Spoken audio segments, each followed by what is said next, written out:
जय हिंद दोस्तों। बांग्लादेश चाइना के J-10C फाइटर जेट्स की तरफ आगे बढ़ रहा है।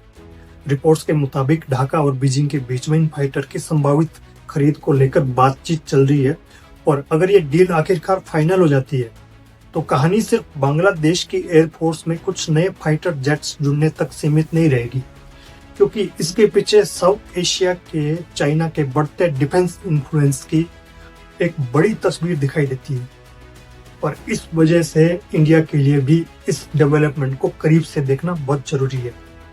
लेकिन दोस्तों, सबसे पहले एक जरूरी बात, अभी तक J-10C की फाइनल परचेज डील कंफर्म नहीं हुई है।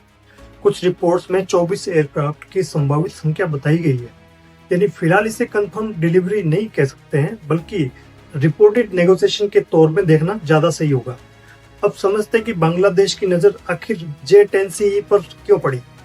दोस्तों, J-10C चाइना के J-10 फैमिली का एक्सपोर्ट वेरिएंट है और ये मल्टी रोल फाइटर जेट है, यानी इसे एयर टू एयर कॉम्बैट के साथ ग्राउंड मिशन में भी इस्तेमाल किया जा सकता है। लेकिन मॉडर्न फाइटर की ताकत सिर्फ स्पीड या रेंज से तय नहीं होती है दोस्तों, असली फर्क पैदा करते हैं रडार्स, सेंसर, इलेक्ट्रॉनिक सिस्टम और लॉन्ग रेंज वेपन्स।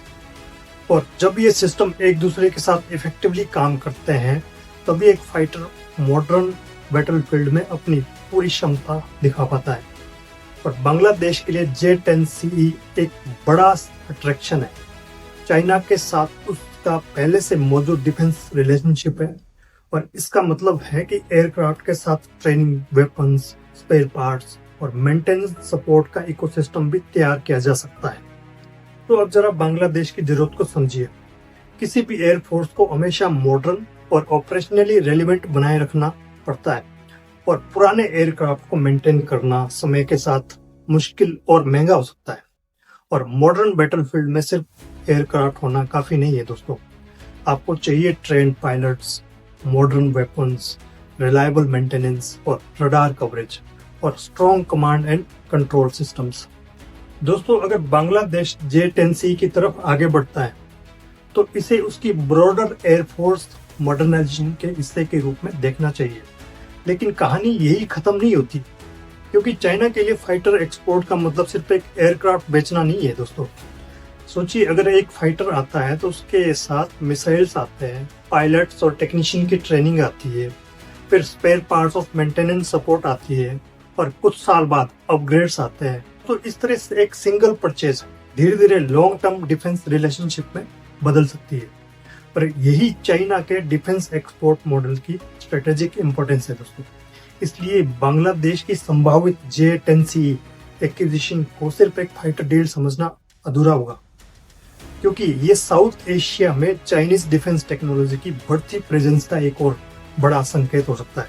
और दोस्तों, यहाँ पाकिस्तान का एंगल भी ध्यान देने लायक है। पाकिस्तान पहले से चाइनीज J-10C फैमिली के फाइटर ऑपरेट करता है और अगर बांग्लादेश भी J-10C को अपने फ्लीट में शामिल करता है तो रीजन में चाइनीज ओरिजिन फाइटर टेक्नोलॉजी की प्रेजेंस और मजबूत होगी। लेकिन दोस्तों, यहाँ एक सीमा साफ रखना बहुत जरूरी है। इससे ये साबित नहीं होता है कि बांग्लादेश और पाकिस्तान किसी नए मिलिट्री अलायंस में जा रहे हैं। ऐसा कंक्लूजन अभी निकालना बहुत जल्दबाजी होगी। लेकिन चाइना के डिफेंस इकोसिस्टम का साउथ एशिया में फैलना अपने आप में एक महत्वपूर्ण स्ट्रेटेजिक डेवलपमेंट है। दोस्तों, अब आते हैं इंडिया के सबसे इम्पोर्टेंट पॉइंट पे। क्या बांग्लादेश के पास J-10C आने से इंडिया को कोई खतरा होगा? दोस्तों, एक फाइटर जेट की खरीद से रीजनल बैलेंस ओवरनाइट नहीं बदलता है, क्योंकि एयरक्राफ्ट खरीदना एक अलग चीज है और उसे इफेक्टिव फाइटिंग कैपेबिलिटी में बदलना दूसरी चीज है। उसके लिए ट्रेन्ड पायलट चाहिए, मॉडर्न वेपन्स चाहिए और कांस्टेंट मेंटेनेंस चाहिए और सर्विलेंस और रडार नेटवर्क चाहिए और इन सभी सिस्टम के बीच में रियल टाइम कोऑर्डिनेशन चाहिए। दोस्तों, इंडिया के पास एक बड़ा डाइवर्स एयर पावर इकोसिस्टम है, सुकोई 30 MKI से लेकर राफेल और तेजस तक, और साथ ही मिसाइल्स, रडार, ड्रोन और एयर डिफेंस सिस्टम पर भी इंडिया अपनी लगातार कैपेबिलिटीज बढ़ा रहा है। और इसलिए बांग्लादेश की पोटेंशियल एक्विजिशन को लेकर पैनिक करने की जरूरत नहीं है। लेकिन इसे इग्नोर करना भी सही नहीं होगा दोस्तों, क्योंकि मिलिट्री प्लानिंग में सिर्फ आज नहीं देखा जाता है, कल की कैपेबिलिटी भी देखी जाती है। और दोस्तों, बांग्लादेश की जियोग्राफी इसे और इम्पोर्टेंट बना देती है। इंडिया और बांग्लादेश की लंबी शेयर्ड बॉर्डर है और बे ऑफ बंगाल स्ट्रेटेजिक रूप से बेहद इम्पोर्टेंट है। और बांग्लादेश की लोकेशन इंडिया के नॉर्थ ईस्ट तथा वाइडर रीजनल सिक्योरिटी कैलकुलेशन से भी जुड़ी हुई है। इसलिए ढाका के डिफेंस मॉडर्नाइजेशन को निश्चित रूप से इंडिया क्लोजली मॉनिटर करेगा, लेकिन इंडिया का सबसे मजबूत जवाब सिर्फ दूसरे देशों के वेपन्स को देखकर रिएक्शन देना नहीं है।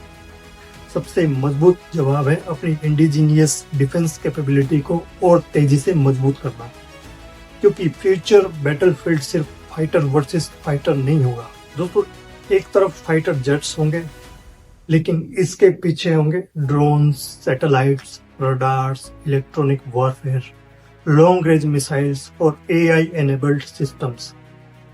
यानी एडवांटेज उस देश के पास होगा जो इन सभी कैपेबिलिटीज को एक सिंगल कॉम्बैट नेटवर्क की तरह इस्तेमाल कर सके। इसलिए बांग्लादेश की J-10C स्टोरी सिर्फ एक फाइटर परचेज की कहानी नहीं है। बांग्लादेश के लिए मॉडर्नाइजेशन, चाइना के लिए स्ट्रेटेजिक इन्फ्लुएंस और इंडिया के लिए एक इम्पोर्टेंट रीजनल डेवलपमेंट। तो दोस्तों, आपकी क्या राय है? अगर बांग्लादेश J-10C खरीदता है तो इंडिया को अपनी ईस्टर्न सिक्योरिटी प्लानिंग में क्या बड़ा बदलाव करना चाहिए? कमेंट पे अपनी राय जरूर बताएं। धन्यवाद। जय हिंद, जय भारत।